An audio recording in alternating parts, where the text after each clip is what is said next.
Horror is a subject that I've talked about on this channel for quite some time.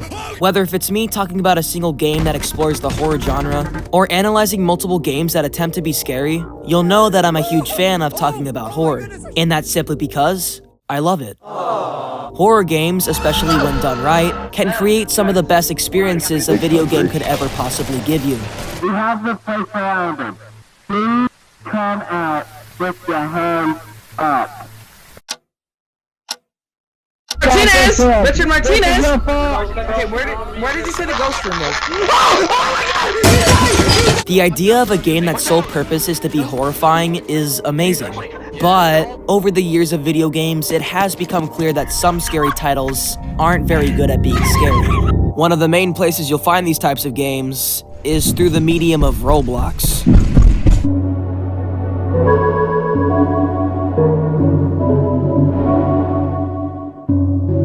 Roblox is a sandbox game that came out in the year 2006. The game is designed around being able to do whatever you want and generally just being, well, a sandbox. With almost endless possibilities on endless games, it's no wonder that Roblox is commonly known for its incredible diversity. And one of the most popular categories of Roblox games is horror.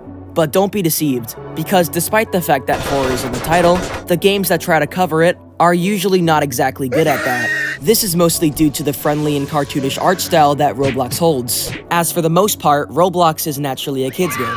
And while that isn't necessarily a bad thing, it ends up making the games that attempt to be scary on the platform really just being more confusing than actually horrifying. Some of these games I found were either extremely glitchy, had terrible stories, or just all around were a really hot piece of garbage. So today, I'm going to be on a quest to explore some of these horror games, and wonder why most of them even exist in the first place. In it, I will ask and explore the simple question of how scary can these games truly be. So without further ado, let's begin looking at UNSCARY Roblox horror games.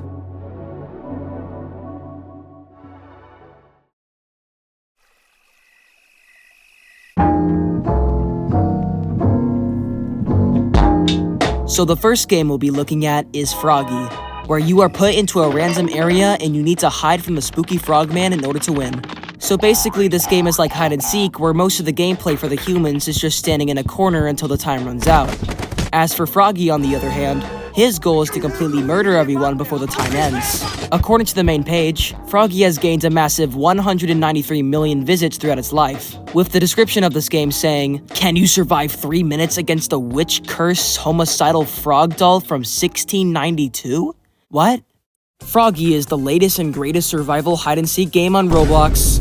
Okay, so either the information about the frog's origin date is just flat out wrong, or the game literally just takes place in the 17th century. The game starts with you and a group of players spawning in the lobby. There you can spend the time either voting for the first map to play on by stepping on the plates, or exploring the various leaderboards and shops that this game has to offer. And oh boy, does this game have a lot of microtransactions. However, unlike some games, I can actually see why this game has them, since although mobile games have loads of ads simply for optional money purposes, hosting Roblox games requires a monthly payment out of you. So, assuming that the person that made Frogge is underage and is using mommy's credit card to afford the servers, they're actually gonna have to find some way to repay the server hosting, which explains the stupid amount of expensive items that you can buy in this game. You can even see the top people that donated to this game, with the #1 donor donating over, Jesus Christ, over 100,000 Bobucks.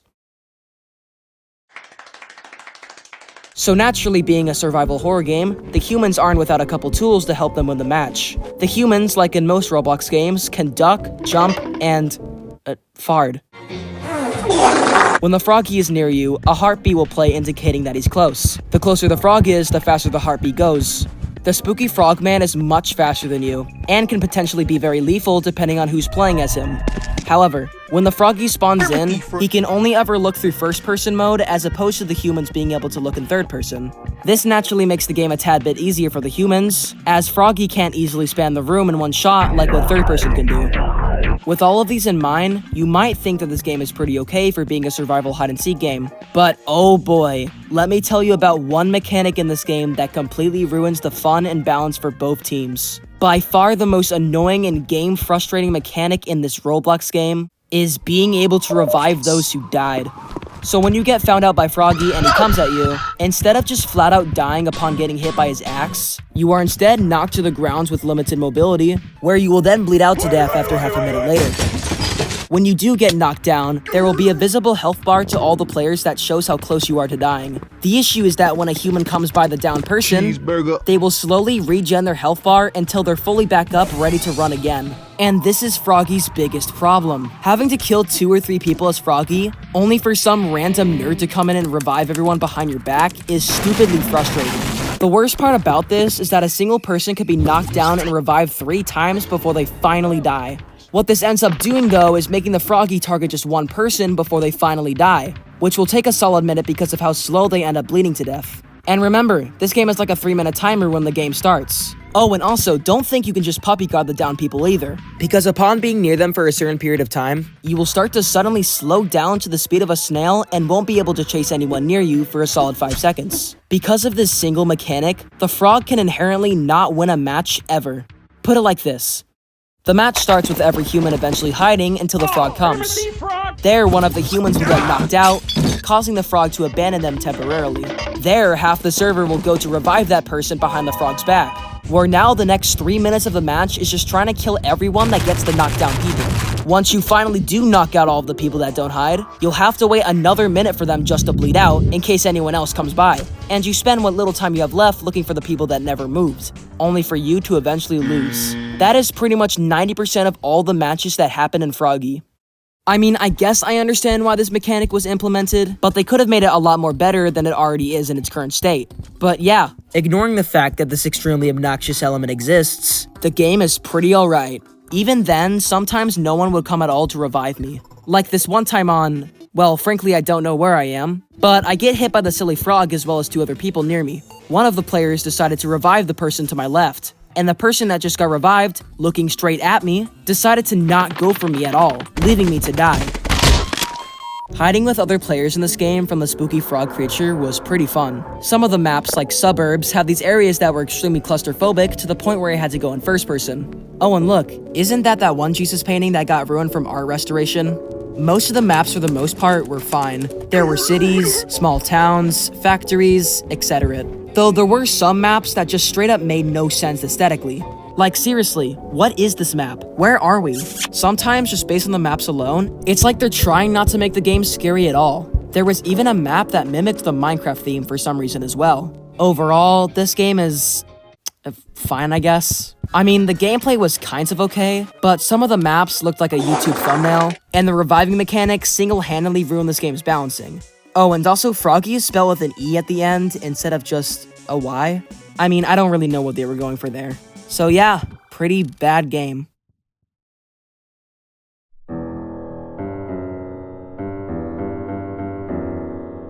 The next game we'll be playing is The Maze, a short horror game that's currently in development that has you go into a cave system to see how long you survive. Now, for unironically being in its beta stage, I found this game to be the most creepiest out of all of the games I'll be playing, which you'll see why in a minute. Upon starting the game, you spawn at a campsite near a van and trail. In the van, you can find items like the flashlight and camera in it, which will be important later on in the game. You can also find things like this calendar over here that actually tells you what day it is in real time, so that's pretty cool. So with our equipment, equipped, our journey now starts following this path. Upon following the trail with spooky footmarks on it, it will eventually lead you to this large cave system. This is where you'll need to turn your flashlight on, as now the area is pitch black. Now, this being in beta, there doesn't actually appear to be a proper ending to this game. The how to play option in the menu states that this game is to see how long you survive in the caves. So let's go in and see what we can find.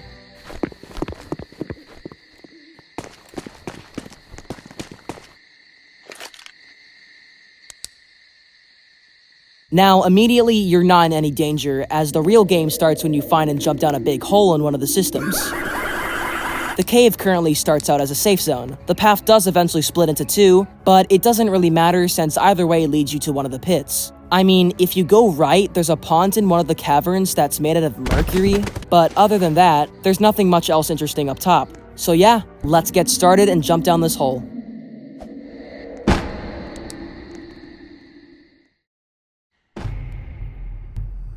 When you eventually jump down the big pit, you are randomly put into one of the many locations in the maze. There, your main goal now is to survive. So let's see what you can do with your current tools. You have a flashlight, which obviously illuminates the path, but you also have this quite frankly pointless camera along with your kit, which upon taking shots with it, illuminates the cave temporarily. But you already have a flashlight with you, and the pictures don't actually save anywhere, so this thing is kind of useless. I suppose you might as well grab it if there's ever a situation where you run out of batteries. And speaking of which, the flashlight can only be used for a certain period of time. Upon equipping the flashlight, you will see a green bar that slowly drains into red as the battery eventually runs out. The only way to recharge it is to strangely find these random batteries lying all over the caves. Also around the caves, you can find things like rocks, axes, and even a keypad, which I'll get back to later. Now, with this game's goal being to survive as long as you can throughout the caves, it obviously implies that there seems to be some sort of monster down here. So, what are they? Well, in the maze, as of writing this, there are two monsters. One is a short Teletubby-looking thing that appears to have some sort of mask on it. When it spots you, it won't move at first until it suddenly starts to walk slowly towards you. If it eventually gets too close to you, it will grow blades and kill you quickly. If you throw a rock at it, which yes, you can throw rocks in this game, you can sort of stun the monster, but there's not really much use to it since the monster is pretty much standing still most of the time. And the second monster is the one that you'll see a lot more frequently, which according to the game is named the Orotund. It's a much taller creature that has glowing red eyes, and if it sees you, well, let's just say you're pretty much dead. It's sort of like SCP-096 from the Containment Breach games, where also upon looking at it, you'll basically 100% of the time die. Now, this is where the creepy part of the game comes in, like I said previously. The Orotund makes loud footsteps whenever it's near you, and it also emanates a glowing red radius around it. Due to this, it can actually be quite tense when you're trying to hide from the monster when you don't know where it is. Okay, I can hear the monster, but like, wait. Oh, wait, what? Did it stop? Oh god. Oh! Thankfully, there are a couple of safe havens scattered throughout the caves. Throughout the game, there are these little crawl spaces that you can get into that the monster cannot. This is where you'll see 90% of all the players in the game. And I gotta say, it can actually be kinda comforting when you're in these spaces, as naturally it's the safest place in the game. Some of these crawl spaces can either be total dead ends, be used as a shortcut, or even be able to access some of the hidden areas in the game. See, upon going into the right crawl space, you will be taken to the small hut with a hallway inside it that's completely barricaded. You won't be able to get through it unless you have a rock with you. Using the rock to throw it at the wood planks, it will eventually break out. To which, if you keep exploring, you'll see things like wooden crates, spider webs, still lit lamps, and even a freaking axe. But don't get too excited, as the axe cannot hurt the enemies. As interesting as some of these new locations can be, they're actually just one big loophole that leads to nothing. You can get an axe, but that's about it. Who knows, maybe there will be a new extension to this area in a future update. But like I said, this game is in beta and does not currently have an ending at the moment. There's a keypad you can take upon finding a skeleton's corpse, but even then, it doesn't really do much. Searching up the code for this item on Google will prove to be futile, and the answers that it does give you don't work, at least on my side. So that's pretty much all this game has to offer for the gameplay side of things. I will say though, if you're playing on the maze with a friend or two, which is what I did, this game can actually be pretty fun. The game has a solid ambience to it once you're in the caves. And to be honest, there's nothing really game-breaking or glitchy about this game. Though I will note these two odd things I discovered during my game session, which both of them took place outside. One is the fact that when the camera snaps a picture, it still makes an echoey noise like it would in the cave, even though we're outside. And also, even though 90% of the gameplay will have you in the caves, the outside area of this game is really huge for some reason. Like, I could literally bypass the cave entirely and spend mere minutes just trying to get to the edge of this map outside. My only guess as to why you would do this is that maybe you can see the entire cave layout upon looking underneath you. So they gave the outside area a blanket of grass to cover it up. I don't really know. But yeah, this game was pretty good. Now, I didn't get full-on ape scared or freaked out during my session, but nonetheless, I could see why someone could get scared of this. So yeah, we can only see what the future of this game holds.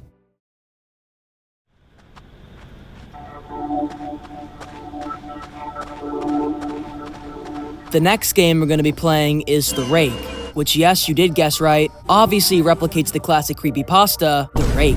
The game starts in the morning, where you only have a few minutes to prepare to survive the upcoming night, as when night falls, the monster awakens and attempts to kill you. Now, I actually like what they did here in order to understand the game more easily. During those few minutes, you have a heads up on what the area looks like around you, as well as knowing where some good hiding spots might be. And once it did eventually get dark, the gameplay was really nice for being a hide-and-seek game. When you run in this game, you have a stamina bar that eventually depletes once you run for too long, so preserving your energy to eventually run away from the monster is a good idea. The game also looks really nice for being a Roblox game. Sometimes when it was dark I would have night vision, but for most of the time it was just pitch black with only flashlights being the main light source. But good graphics doesn't mean good game. And while I would say this game is serviceable, it no doubt has a few major problems. Near the corner of the map is a tiny shop where you can buy equipment to further help yourself out. The only way you can buy money in this game is getting awarded money upon surviving the night. Some of these things you can buy can just be for convenience, like items such as, say, the watch. But you can also buy important things like axes and bear traps. Occasionally throughout the night, the main power will go out, leaving all the lights off. The only way to turn it back on is by going over to the electric station. There's also a listening mode, which can be used for knowing when the Rake comes, but I found it to be useless since you can pretty much tell how close the Rake is from the amount of screams you'll hear anyways. It's important not to stock up heavily, however, assuming you might die, because if you do die from the Rake, you won't be able to get the items back. And now the sun is going down, it's absolutely crucial that you're now hiding in a good spot, as now the Rake is here. The Rake is, well, it's just a more cursed version of the classic Noob skin, which I guess is why this game is termed Noob Edition in the title. The way the Rake kills you is by pulling a Freddy Krueger and slicing you up with his 20-foot long fingernails. It's also best that you stick together with a group of people and not by yourself, as the chances of you dying lower dramatically. And unfortunately, that's not even saying that the nights are hard to survive anyways, because while 90% of the areas in the map are actually places where you can die from the Rake, the rest of the 10% of the map takes place in the shop. When night falls, the shop doesn't actually close, meaning that you can basically camp it with a bunch of bear traps and basically not die. This is due to the fact that the Rake, upon stepping on one of the bear traps, will cause it to stand still and be stunned for a good few seconds. And unlike most survival horror games on Roblox, you can actually kill the Rake in this game, though it takes quite a while to do. Due to this, the game is pretty much just a chore to play if you're camping at the shop with bear traps. I mean, I like this game, but what's the point of actually trying to hide from the Rake when you can just be like everyone else and stand in the shop? It's a shame too, because this game has a lot of key locations. There's the picnic area, a small cabin house with no doors, and even a cave, which is where the Rake spawns at night. But like I said, it seems the meta of this game is just camping at the store. I wanna like it, and I think it has a lot of potential, but unless if you wanna purposely handicap yourself when playing the Rake Noob Edition, the gameplay is pretty much just bear traps and staying at the store for 99% of the rounds. So let's just go on to the next game. The last game we'll be playing is Cheese Escape Horror, a game that is so scary that it just might poop you in your pants upon playing it. Some of the content in this game is extremely scary, and reports stated that they couldn't just not poop their pants while playing the game. So let's go, time to play the scary game. Oh god. You know what? In order to avoid me pissing and shitting my pants at the same time, I think I need a friend to take this journey along with me.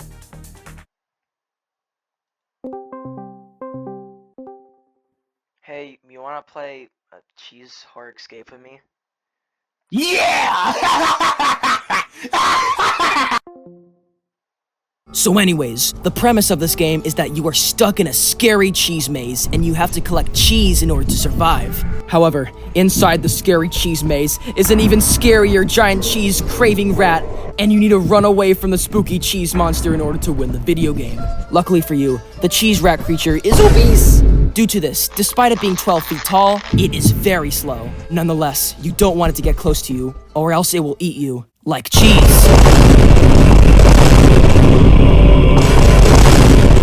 Throughout the cheese maze, there are small cheese pockets that the cheese rat cannot go into. In these rooms, you can also find the various 9 cheeses everywhere in this game. Every time you collect the cheese, it will play a funny haha relatable message. Now, at first, it seems like you just have to collect the various cheeses in just this singular maze. But oh no, my friend. You must go through hell and back, all in search of the sacred cheeses. There's a huge gate in one of the hallways that lets you access heaven once you collect the cheese. The first couple cheeses can be found in the simple hallways. That's pretty easy. But then you must unlock steel gate doors. Collect the various saturated keys that access the gates to your cheese. Then you need to get a wooden board to fix up the bridge that leads you to your next cheese. All the while, the rat is chasing you, wanting to eat you like a double Big Mac dipped in cheese.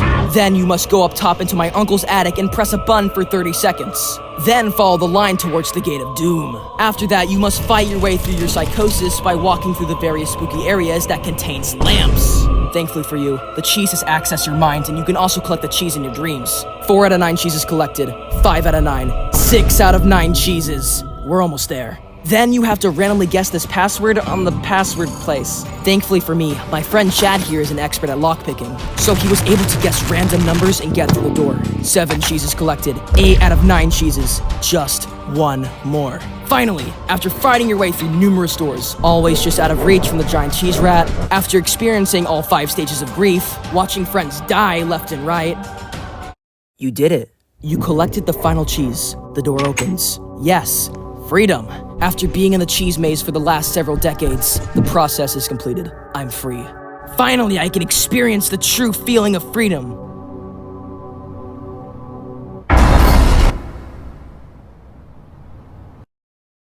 Oh. So as a bonus, the next game we'll be playing is Survive Jake Paul the Killer, a game that is so utterly outdated you might just want to puke and die upon looking at it. The premise of the game is that Jake Paul is walking around the map and you have to survive it, I guess. I don't really know. Here's some live footage of me and Tara playing the video game. Okay, you need to help me from elevator right now. Okay, I'm gonna get you out of there, Sam. Don't worry. Okay, first I gotta look for Jake Paul. I can see. Oh, I see him. I 15 pixels of you. I see Jake Paul like way in the distance. I think. Okay, this is gonna be a pretty big risk. Oh wait, no, I got this. I'm a parkour pro. Go. Let's freaking go. Okay, Sam, I'm making my way to you, and I'll help you out. Help me. I need to get help from $10 billion mansion elevator. Yeah, I got you, man. I'm gonna go down to the bottom floor. Thank you. Wait, where were you? Oh wait, I think I'm. Oh my god, I see you. Yeah, you're right. Hello? Okay, so it appears, zoom out the camera. Whoa. Yeah, it appears that I am now stuck in the elevator next to you. Actually, you know what? You want to go to those white boxes? Yeah, let's take a vacation to the white box. Wait, lane. I'm gonna take like a few screenshots and I'm gonna put the Marcus ARG music in like it's a liminal space. Yeah, I mean, it kind of looks like it. We should get another angle. Wait up, this looks like a fever dream.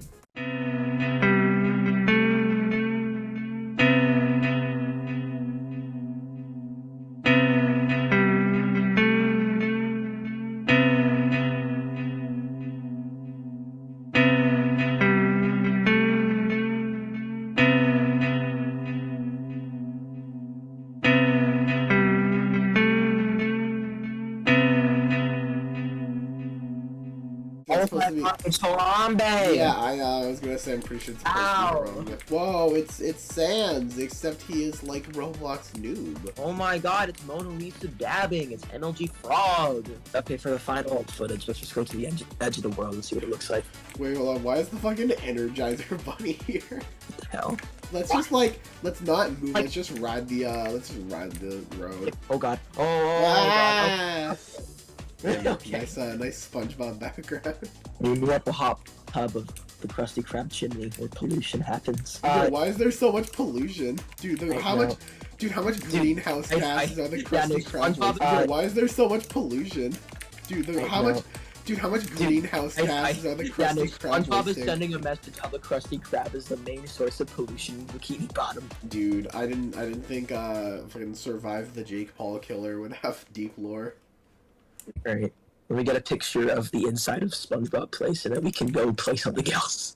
Yeah, I mean, you could So yeah, that was all the games that I'll be looking at today. Some of the games that I've looked at do actually have a bit of polish to them, but the main problem they all circle around is that they simply just aren't scary, and likely won't be for quite a while. So in the meantime, all we can do is just look at these games and wonder what exactly the purpose of it was. Was it to try and scare me? Was it for money purposes? Was the game just trying to confuse me? If that's the case, then dang, they did a pretty good job of that. Before I go though, I am aware that it is really hard to try and get the public to be scared of your content.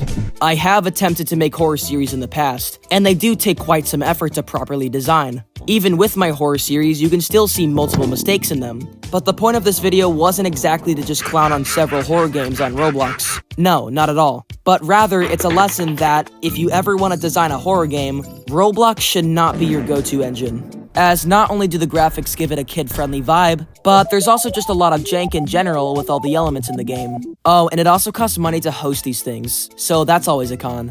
Anyways, that's about all I have for this video. Thanks for watching, and I'll see you sometime in the future. Goodbye. Alright. Like the 20. Oh, wait, right here. Gotcha. Oh god. Oh yeah, sure. And then I could do a funny, black screen for like 2 seconds. Perfect outro credits. Yeah, your outro's gonna last like 4 seconds. Well, don't worry, I can fix it.